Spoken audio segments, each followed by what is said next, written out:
Sad news for so many music lovers. Grammy Award-winning singer Natalie Cole died at the age of 65. She was taken to Cedars-Sinai Medical Center in Los Angeles on New Year's Eve, where she died of complications from ongoing health issues. The daughter of late singer and jazz musician Natalie Cole, and of course the former Duke Ellington Orchestra singer Maria Hawkins Cole. Natalie Cole rose to musical success with hits such as "This Will Be Inseparable" and "Our Love." After 8 albums in 1991, Cole released the single Unforgettable, in which Cole sang along with her famous father in a technical achievement never before done. Unforgettable with Love became her best-selling album and won her several Grammys. She collaborated with artists like Whitney Houston, Peabo Bryson, and so many others. In 2000, she released an autobiography called Angel on My Shoulder, which focused on her drug battle. In 2008, she was diagnosed with hepatitis C, followed by kidney failure. A number of folks expressed just stun and sadness at the death of Natalie Cole. I talked yesterday with Aretha Franklin about the impact of losing one of music's most beloved voices. I just had to hold back the tears. Roland, she fought so hard, and I know she fought hard. We all knew that, I think. Just as the reports came out, what was happening, the hepatitis and the kidney problems, and she really fought some kind of battle there. And I just had to hold back the tears. The thing is for her, had the kidney transplant in 2009. She talked about obviously the drug abuse, but the fact that she overcame all of that, winning the Grammys, the amazing technological advances, being able to sing with her dad, if you will. I mean, she really put the work in to put her life back together and to sort of have this phoenix rising from the ashes. Oh, she absolutely did. But in the final analysis, it seemingly she had not overcome those things. And it seems that one thing was affecting the other. It's just so unexpected. It's just right out of nowhere. And just not quite ready for that. What's the one thing that you want fans to most remember about her? What I would love to see her fans remember about her, and I'm sure that they will, is that she was a very, very courageous woman, a very gifted artist, and she gave us some beautiful classics to remember. B.B. Winans shared his thoughts about the beauty in his friendship with Natalie Cole. I talked to him as well. Whenever I called on Natalie, she was always yes. She was always, I'll be there. There was no big iconic attitude of you can't ask me to do this because that's below me. So she had this way about her that was classy. It was friendly. It was everything that you wish you meet up with when you meet someone of that stature. And she wasn't afraid to speak of her trials, her battles, her mistakes, so there was a human essence there that was, to me, just brilliant and vulnerable at the same time. I talked with jazz musician Terry Lynn Carrington over the weekend, who collaborated with Natalie Cole on her last commercial recording. Well, actually, it was my CD, the Mosaic Project, Love and Soul, that featured Natalie on the track, and that I produced, and it's an arrangement of a Duke Ellington piece called Come Sunday. This was, I think, the last commercially released recorded performance of hers. And I opened for her with my own band a couple of years ago, and that's when I asked her to sing on my record. And she was so gracious and agreed. And she just really put that extra effort. And it was a highlight from my career because when she came to the studio, she was sick. She had a bad cold, flu, and she just really made magic under really not great circumstances for herself physically. And I learned a lot, about determination and perseverance and really where your inner voice comes from when you're doing your art. So she, for me, was a total artist that crossed all the genres, really, pop, jazz, R&B, rock, gospel, and Brazilian music, too. And that's an example for artists like myself. The founder of Radio 1, Kathy Hughes, spoke with Natalie Cole 10 years ago in a one-on-one interview that aired right here on the network. Here's part of that conversation. Natalie Cole, welcome to TV One-on-One. I can't tell you how excited we are to have you here with us today. Thank you, Kathy. It's a pleasure for me, too. It's such a joy, after all these years, to be able to share you with our viewing audience. Now, I normally do my shows with childhood to the present. I want to reverse it with you. I want to start in the present and work our way back to your childhood. Okay. Angel on My Shoulder, you all get it. You will enjoy it. If you've never tried audiobooks, Natalie Cole will turn you into an audiobook fan. Why'd you do this? The book in general, actually I was asked to do the book about 10 years before, and I wasn't ready. I was just not ready. It's an emotional journey. I mean, I was a wreck when I did this one. I wanted to interview you because you're Natalie Cole. But after listening to your book, your candor, your wit, your sincerity, the spirit of your book literally blew me away. Have you always been that open and candid about how you see life and how you see yourself? You know, I look at some old interviews when I just kind of got started, and I think I have always been just a little bit outspoken and a little bit defensive, especially when I started off as Natalie Cole, the daughter of Natalie Cole. I was very temperamental and very impatient. Angel on My Shoulder was made into a made-for-television movie directed by Robert Townsend. Yes. But starring you as yourself. How special was that, but also how difficult? It was difficult.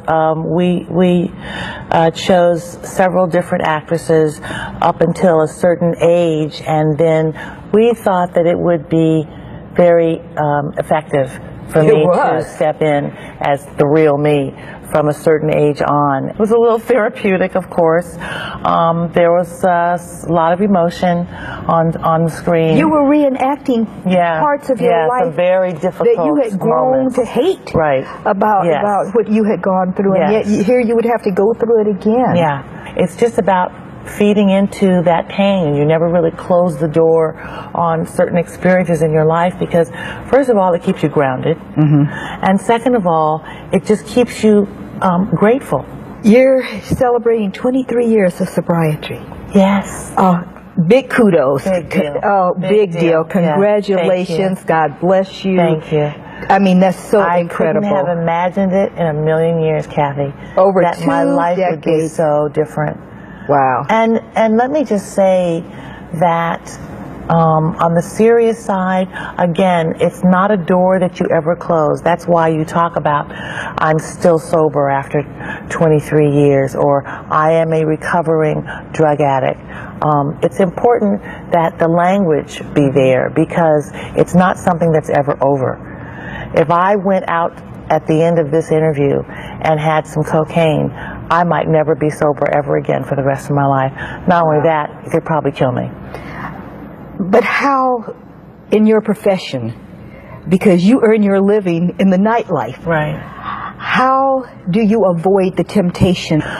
It's really important to change your environment. I had to give up pretty much everything in order to stay sober. I had to give up boyfriends, certain relationships. I had to give up my home. I was in treatment with people who were recommended to get a divorce. Really? That their marriage was killing them. Wow. That the people they were married to were caretakers and would almost encourage them to get high or to drink, because it's alcohol or drugs. So it's a very, very serious solution. When you decide to get sober, you have to literally surrender yourself to the program and let these people tell you what to do, because it sounds crazy. Well, you're going to have to give up your boyfriend. Or your husband or your wife. You're going to have to move out of your house. You're going to have to leave your wife. What? If you want to live. Even when you were in a drug-induced stupor, you still felt and knew the presence of God.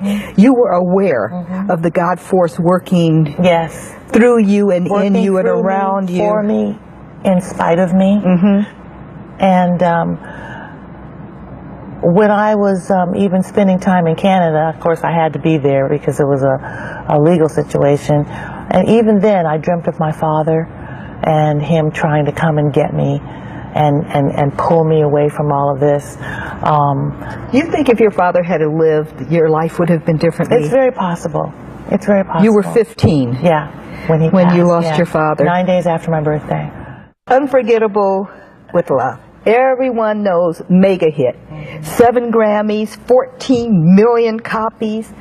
But I want to talk about the fact that you pioneered a technique that now has been used by everyone from Frank Sinatra to Ray Charles, and I don't see or hear you getting the credit for that. I know. We I just had this conversation the other night with my Really? sister. We talk about Let's talk this every about now that and then. because you opened a door. Is it true that it was your idea, it was your concept that this could work? In the 1980s, I was performing up in Las Vegas. I had a musical director because I was working with a big orchestra. I think we were at the Hilton. And the first time that we ever put Dad's stuff in this show, it was, I'd done Mona Lisa before, but I think it might have been Unforgettable. And then it was a reel-to-reel. So it was like real crude. Yes. Okay. So basically, we'd have the orchestra on stage playing along with the track, and then they'd mute the reel to reel so that I could sing my part. Okay. Wow. All right. And it was so powerful and so impacting that I remembered that. It didn't really create some big hoopla just in the show itself, but it didn't, carry on until 10 years later when we talked about doing this record and picking one song to do a duet on. It was just a matter of what song would work, and everyone agreed that it would be Unforgettable, and we didn't know then what it would entail, the technology of trying to lift Dad's voice off of the track back then and put it on a brand new track. The other thing that Unforgettable created was that kind of music. Yes. Nobody was listening to that kind of music, Kathy. Right. You know that, okay? Nobody was listening to, the Ellas and the Sarahs, and all of a sudden, certainly no one had ever done anything of Dad's. Very rarely. Dinah Washington did the Christmas song years ago, but very rarely did anyone approach Dad's music. So not only was it technologically innovative, but bringing that kind of music back, the arrangements were really cool, and then to have his daughter take this music, make it her own, and it created jobs. Yes.